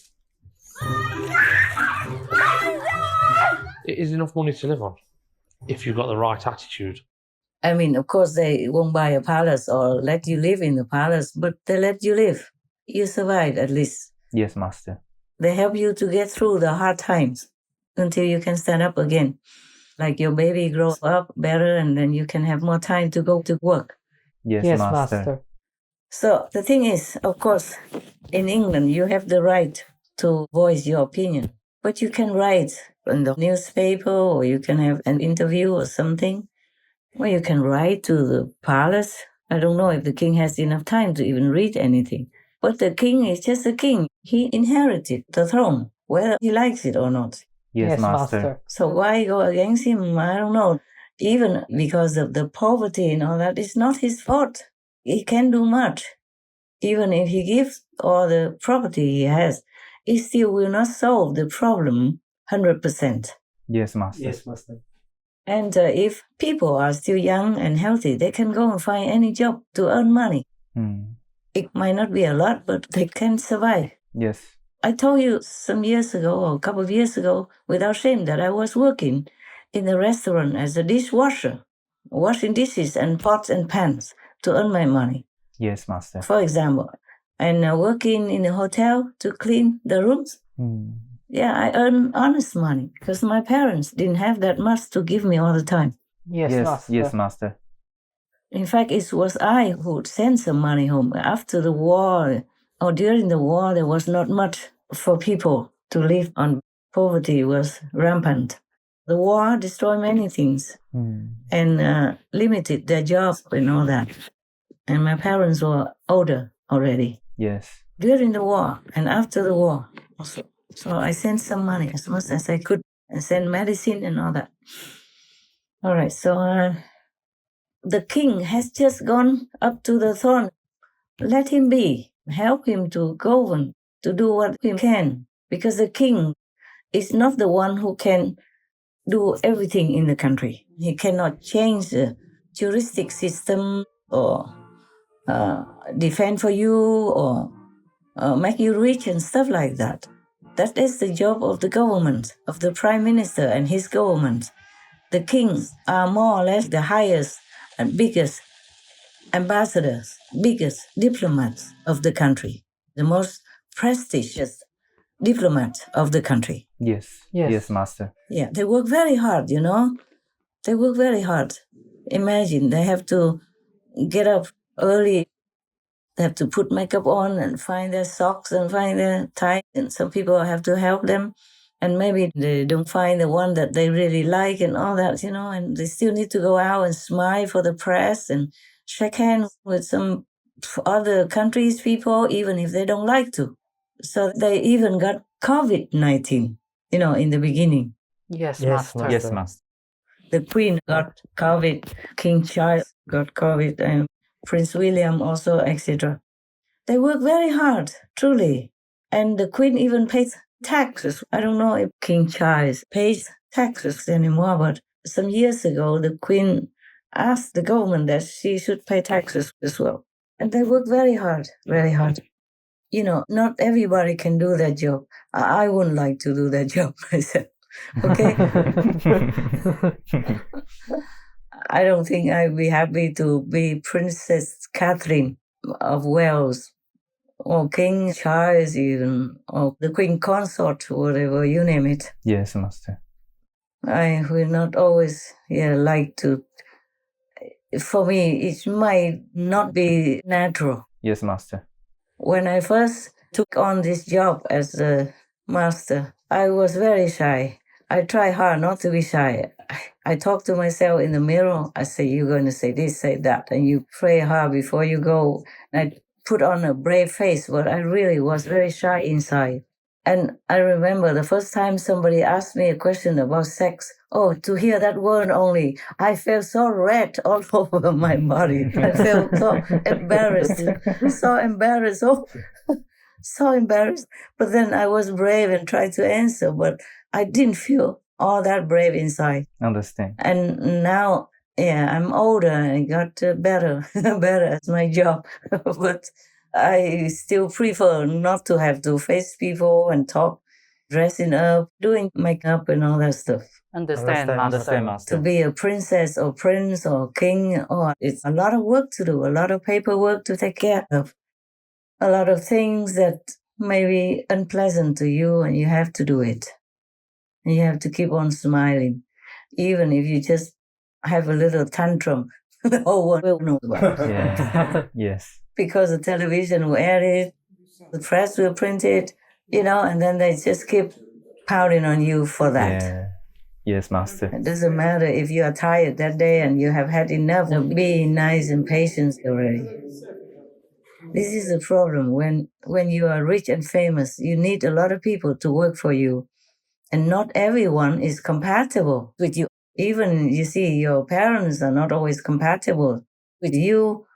Your children are not compatible with you, your wife, your lovers, or your friends. You have problems sometimes. Yes, Master. And the staff, the team working in the royal household, of course, try their best to please the queen, the king, but they don't always know what's their best to do. They try their best, but that doesn't mean it's the king's best. Yes, Master. Yes, Master. And they're also nervous because they're king, they're queen. Yeah. And they feel they are just servants or subservient themselves even. Yes. They feel that way.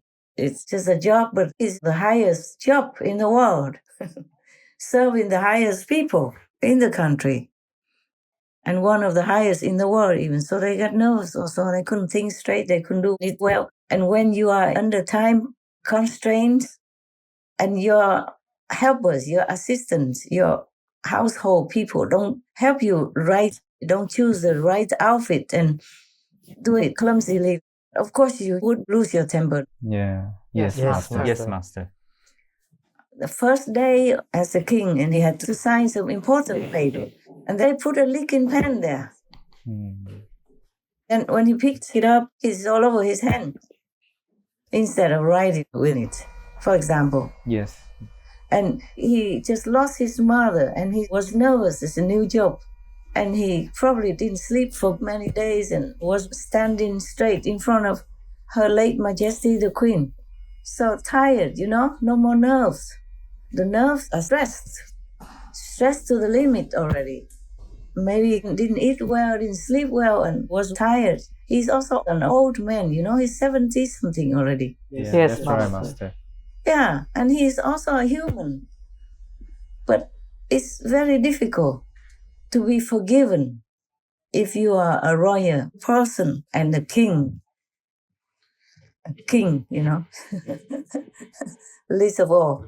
Yeah, they expect them to be the way they want, not as a human, having weaknesses, making mistakes, and having human tiredness of the body and mental fatigue and all that. Yes, Master. Yes, Master. And I see the king also, I don't know if he's well, but sometimes his face looks so red and sometimes his hands look so swollen and red. So I'm worried maybe he's not well also. And all that stress upon one person. Everybody looks up to him, expecting him to be like this, to do like that. But he's human and he's only one king. Understand, Master. So people should have a more supportive attitude and some more sympathy. He's human and he's the only one king. Understand, Master. So people should have a more supportive attitude and some more sympathy. Even we can say more tolerance, more forgiveness, more understanding for a man who is trying his best. He is not a tyrant. He's not a bad king. He's not a bad anything. He's okay. He's as good as he gets already. So people should support him. Let him be. Let him have time, have space to do his job as best as he can. I told you already, would they rather have Putin as a king then? Huh? And in Russia, if you throw eggs like that, I don't know where you will go afterward. If you throw eggs at Putin, and I don't know where your head would go, where would your body go? Yeah, indeed. So people should, consider more of our world. We already have a lot of problems, pandemics and security, as well as, inflation and food shortage and all kind of things. Everyone should be more productive, more creative, and have a more helping attitude to rise up our world, to lift up people's spirits and yourself. Yes, Master. Yes, not to put people down, not to degrade people, especially a new king and an orphan who just lost his parents after they've been with him all these years. Yes, Master. Yes, Master. Yes. I don't know if any king or anyone would be better than King Charles at handling his job. Yes. Yeah, seeing a lot of people, often foreigners, foreign diplomats, and foreign presidents. You have to always be good, be smiling, even if you don't feel good, don't feel healthy that day. Things don't always go well, even for the king. For anybody, every day we can have a bad day also. Yes, Master. Yes, Master. That's all I can say, but who am I to tell the British people what to do? Anyway, I just hope they consider that a king cannot just do everything the way everybody wants, because everybody has their own different opinions, different expectations, and different standards. Anyway. Yes, Master. Yes, Master. Just leave the royalty alone. Let them do their diplomatic representation, because they are the best diplomat for your country already. Like when the president or the king or the queen of other countries come, they would like to shake hands with your king, your princess, your queen. Or would they like to come and shake hands with me or you? Tell me, huh? No. Maybe they like to come shake hands with you, huh? I don't think so. But you see what I'm saying? They're working hard, almost like a thankless job. Yes. That's what I feel. I feel they really work very hard. A long time ago, some years ago, I was invited to a gathering of the World Wildlife Fund, a charitable organization helping, to conserve the wildlife, be kind to them and treat them nicely and help them when they need. Because I give some donation to that organization. So they invited me, and I took some of the Supreme Master television people with me as well. And then we went there, and then Princess Anne was there, bless her. I didn't know much. I just went there, and then I saw Princess Anne, and I went to her, and I folded my hands together, like a greeting, and I bowed my head. I said, Your Royal Highness, I just want to thank you and all the royal family members for all your sacrifice and hard work over these decades. And she told me, take care of your purse. Be careful, because I threw the purse on the floor. I had a small purse in my hand. I threw it down so that I could fold my hands together in front of my heart to show respect. So I threw it on the floor, in the corner of the floor. And she worried about my purse more than I did. and more than enjoying my praise and compliments. I was really heartfelt thankful. I know they work very hard. Yes, Master. Yes, Master. Sometimes too hard that their marriage gets into trouble and breaks their hearts. They're just human, also like all people, and they have their heart and they have their feelings, they have their emotions, and they have their passion and all that as well. Yes, Master. I do know they work very hard, and Princess Anne wasn't happy in her first marriage, I guess. And later, I think she's happier in her second marriage. And Princess Margaret also was not too happy either. And Her Majesty, the late Queen Elizabeth II, I'm not sure how happy she was either. She always looked smiling because she trained herself to do that. Sometimes they had to use some trick to make her smile for the camera. I read that. Like her husband told her something, wrote her a note to show her, to remind her of some funny situation long ago. So she smiled, okay? Understand. Because not everybody is comfortable with a camera right in front of their face. I'm never comfortable. Yes. Understand, Master. I was never comfortable. One time I was so mad, I took one camera and threw it. I said, no more clicking. Let me concentrate to talk. It was very bad. I shouldn't have done that. I apologized to the guy afterwards. But it's really unnerving. Yes, Master. Yes, Master. It's very difficult to try to concentrate and to transport the inside knowledge and wisdom through your cold, worldly language so that the audience in front of you will be blessed, will be in tune with what you want to translate to them. Understand. Even though the divine power and the noble God language, sublime God language and wisdom cannot be perfectly transported into this world by cold human language. Understand, Master. So I am never comfortable with the camera. At the moment, I still try to avoid it, even if I'm alone. Because when you use a camera, even a selfie, you have to look at yourself when you're talking. And then you might concentrate on yourself and you forget the real topic, the real purpose of your talk. Yes, Master. Yes, Master. So I rather talk without a camera now. And I feel more comfortable this way already. Thank God for that. I hope everybody forgives me, but it's better, more natural for me. A long time ago, I watched a film played by Audrey Hepburn. I think it was Audrey Hepburn. She was very beautiful, yeah? Yes, Master. She was the one who played in the famous movie called My Fair Lady. Yes. And then the film I watched, I don't remember the title of that film, but she played as a princess who never can carry money in her pocket in any way.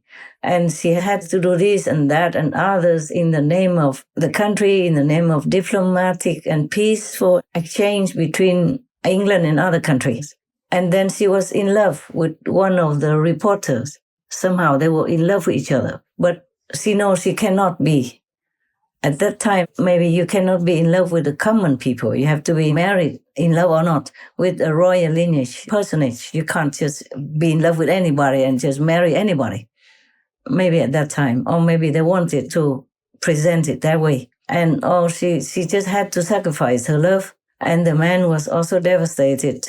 He tried to understand, but of course, when you're in love, nothing can help you, whether you understand or not. Yes, Yes, Master. And finally, she just had to leave. You know, both of them were heartbroken. And the way they play, it was really heartfelt. Truly, the energy between them, the chemistry between them was really real. And then, because of that, I thought of Princess Anne, you know, with her unhappy marriage later on in other years. And I felt very, very sorry for the royal people. And that's why I told you about the then Prince Charles and Camilla. Yes, Master. I thought they cannot help it. They were just in love. You can't tell your heart who you should fall in love with. It just does. And you cannot do anything about it. And imagine the two of them in love with each other, but they cannot be with each other due to the situation, due to the circumstance, due to their social status. And imagine every day how much suffering they had to feel, being away from the one that you love. In the whole world, you only love that person, but you cannot be with that person. One of the kings of England, I forgot his name, abdicated to marry the woman he loved. Remember? Yes, Master. I forgot his name, but it doesn't matter. It exists and it happened in history. Because that's how people feel. So suffering, so suffocated, so frustrated, so helpless, so unbearable. Living alone when the person they fell in love with is not with them due to forbidden social rules or status or situation. They had to bear it just because Prince Charles was a prince, a crown prince, and Camilla was nobody, just a common British. Understand. So they must have suffered a lot. I don't think both of them wanted to make Her Royal Highness Princess Diana, blessed be her soul. They didn't intend to make her unhappy or anything. It's just the way it is. Understand, Master. They are just in love with another person and they just try their best to do things as a duty, but then it doesn't always work. Your heart always dictates you when you're in love, and that's the problem. That's why I did not want people to keep condemning them, okay? They suffered too much already. Let them be happy. They're older now. Let them have some good days, some happiness at the end of their lives. They have been working very hard also for the world. Okay, that is that. So the people should not attack the royal family anymore. Yes, Master. I think it should not be done that way. They are also human. They do their best. That's right. And these ex-throne people, if they were made kings, I also don't know if they can do better than the present King of England, King Charles III. Yeah, indeed. Yes, Master. Just let it be, and as time goes by, things always improve. If it doesn't, then it's our collective karma of the world and of the country as a whole. You cannot just blame one or two persons alone. If you can fix something, then fix it. If you cannot, then just let it be. Pray that it gets better. Pray that it will improve. That's all I can say to the British people. Do not make our lives harder than it already is. In these years when we are already in terrible shape, with all kinds of disasters befalling us that we cannot even control. Yes, Master. And concerning the Prince Harry documentary and book about his relationship with the royal family, I have not done much research about that. Originally, I thought they are getting on very well together, sharing all the responsibility of the royal duties. And because they seem to treat his wife, Meghan Markle, very well. They accepted her, and King Charles even said that she's absolutely charming and delightful, something like that. Yes, Master. And they even let them simply marry each other. Let Prince Harry marry Meghan, even though they didn't date each other as long as they would have liked them to. Yes, Master. Right. So I don't really know what the problem is. If there is any problem, it should be just within the family, and they should have sorted it out instead of making a big deal and airing the dirty laundry to the world, if it is dirty laundry, according to other press. Yes. Yes. Yes.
It's possibly the most self-serving piece of television I've seen in quite a while. I mean, it really is a reality show, not a documentary. I mean, there is a contradiction here because you've got a fiercely protective of their privacy couple sharing these extremely intimate images of key stages in their life. And, you know, Harry and Meghan admit they'd only been together twice before they go on this holiday where they're sleeping in a tent together for 5 days. When they got married, I was so thrilled. I felt like it was a new era, and now I'm just so embarrassed. And I just wish those two brothers would be friends again. I mean, it's all about family, isn't it?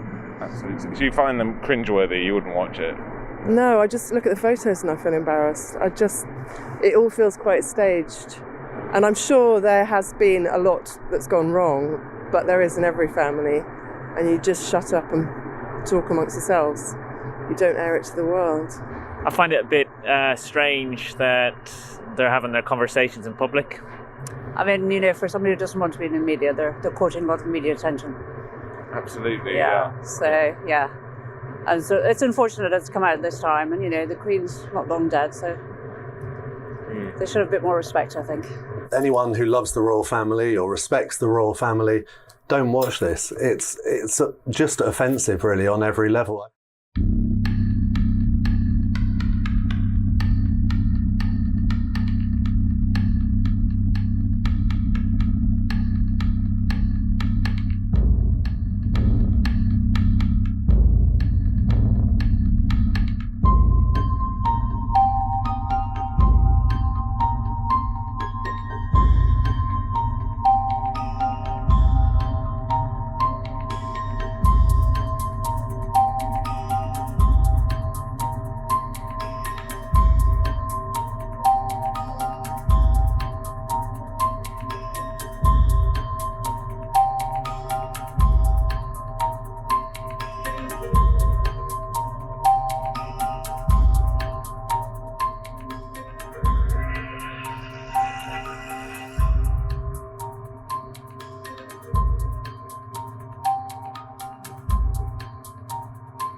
I have to say I don't know much about it. And I'm not interested to read this kind of book and watch this kind of gossiping documentary. I don't feel interested. There are too many things I have to do and also too many things I'm not really interested in. So if you want to know more about it, then you do your own research. Yes, Understand, Master. Okay, all right. Thank you, my love. Are there any more questions? Or do you want to tell me anything? I think that's it. That's it, huh? Yeah, that's it, Master. I talk enough for all of us, so you're right. Yeah, it's your fault. Who asked you to ask me things? Huh? Okay, you know it. You ask for it. Yeah? You ask for it. All right. So may God be with you. May you feel that God is with you and God bless you, God protect you, and God love you. And I love you, all of you, not just the couple of you there, all of you who help the world in any way, not just helping the Supreme Master Television, but helping the world outside, anywhere, like giving the poor some little money, helping with charity work, volunteer or not, helping the world in different ways, advocating for vegan, going on the street to let the world hear the word vegan and encouraging people to be vegan, help people to be vegan, help people to rescue animal people, or even just in any way, open vegan restaurants, work for animal people organizations, volunteer, or helping just a stranded animal person on the highway, on the streets when they need you. Anything. Feed the bird people, let them get through winter days when they can't find any food, for example, like that.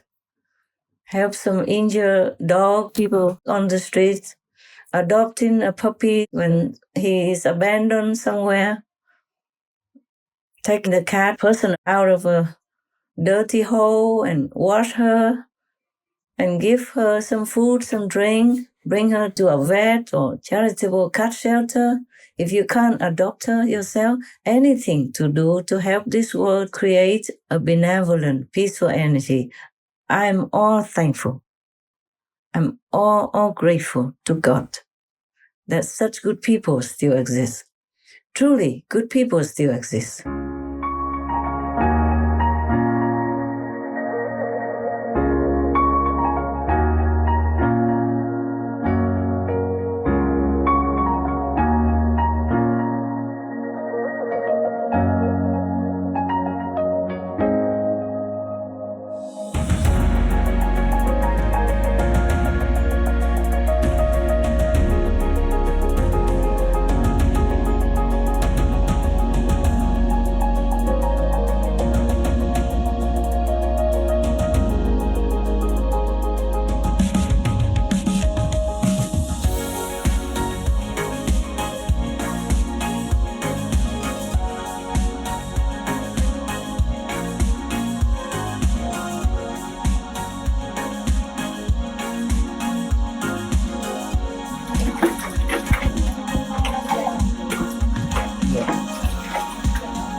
Yeah, blind.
For the next hour, she provided us with an incredible full-surface display.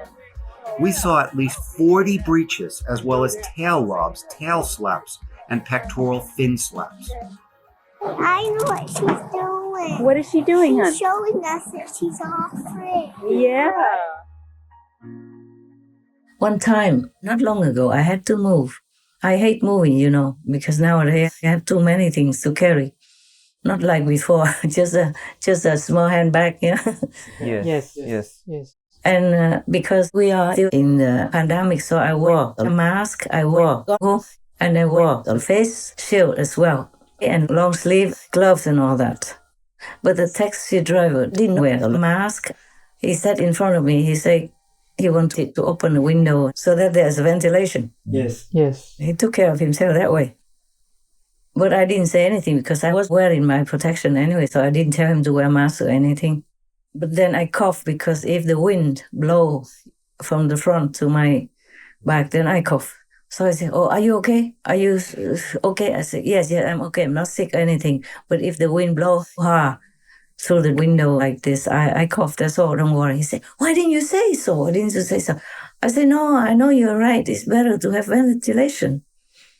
But I myself, wear all this, and I hope you don't mind not thinking I'm crazy or anything, because in your country it's already not needed to wear masks. They don't force people to wear masks anymore, but I still wear it because I'm alone and I'm in a different country. If something happened to me, nobody will take care of me. So I have to take care of myself because nobody else will take care of me here." He said, "I will take care of you." Just like that. He doesn't even know my real name. I give him an art name. Anywhere I go, he doesn't know who I am, anything. Just because I bought him some food sometimes, I give him a good tip, a normal tip. Kind people are outside everywhere. It's not because of the tip. I met many drivers, taxi drivers. They are very kind. And I'm surprised sometimes, because sometimes people don't treat taxi drivers very well. Some people just run away and don't pay. Oh, yes. And the taxi drivers couldn't do anything because by the time they call the police, that person has already disappeared anyway. And if he keeps waiting there for the police to come, he will lose more money because he cannot go and drive other customers to earn more. Yes, Master. And then he said even women sometimes abuse taxi driver also. He said, "But you don't do anything?" He said, "No, we don't dare, because in this country, a woman has the topmost right.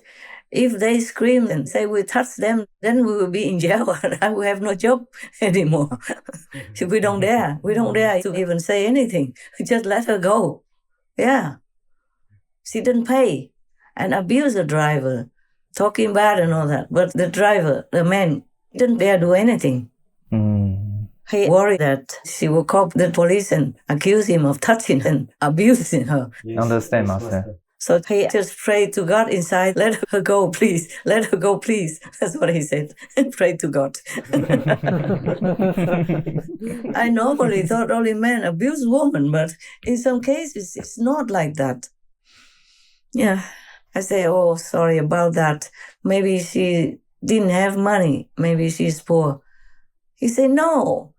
Even if she's poor, she can just say to me, 'I'm sorry, I don't have money.' Then I also cannot do anything. I would let her go. Why was she cursing and threatening me and all kind of stuff like that?" And she didn't look poorly dressed. She dressed decently. I said, "Well, maybe, I don't know. People's situations are different. Maybe she just had a bad day with her husband or divorce, or she was robbed. Just forgive her then." He said, "I have no other choice." Yeah, and some taxi drivers tell me similar stories, and I feel sorry for them also. And I gave them good tips. I said, "All women are different, okay? If I treat you nicely today and give you good tip now, you forgive other women if they don't." And they just smile and say, "Thank you, thank you." Oh, I don't know why I talk again. Oh, man. You didn't ask for it this time, right? You didn't deserve it. Never mind. Okay, then. God bless you. I love you. And I love all these good people. Oh, that's why I said there are still good people in the world. Yes, Master. That's why I remember that story. I love you and love all these people who are good and who remember God and who are trying to help each other on this very troublesome, lonely planet. I thank all of you. May God bless you. May God protect you. May God show you His love. May you feel His blessing and love every day of your life. Thank you, Master. Thank you, Master. All of you. You and the people outside there. I was talking to them as well. Yes, Master. All right, my love.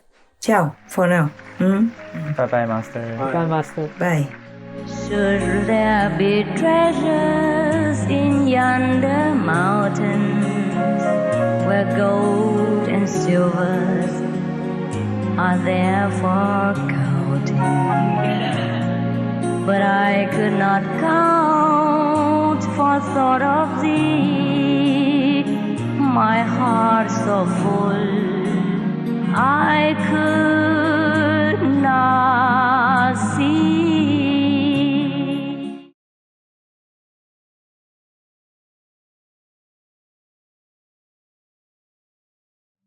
We are vegan for the animals. We love them so much. We can't stand the thought of animal cruelty and we don't want to be a part of it. That's the reason we went vegan. Wiki Kosyo, vegan.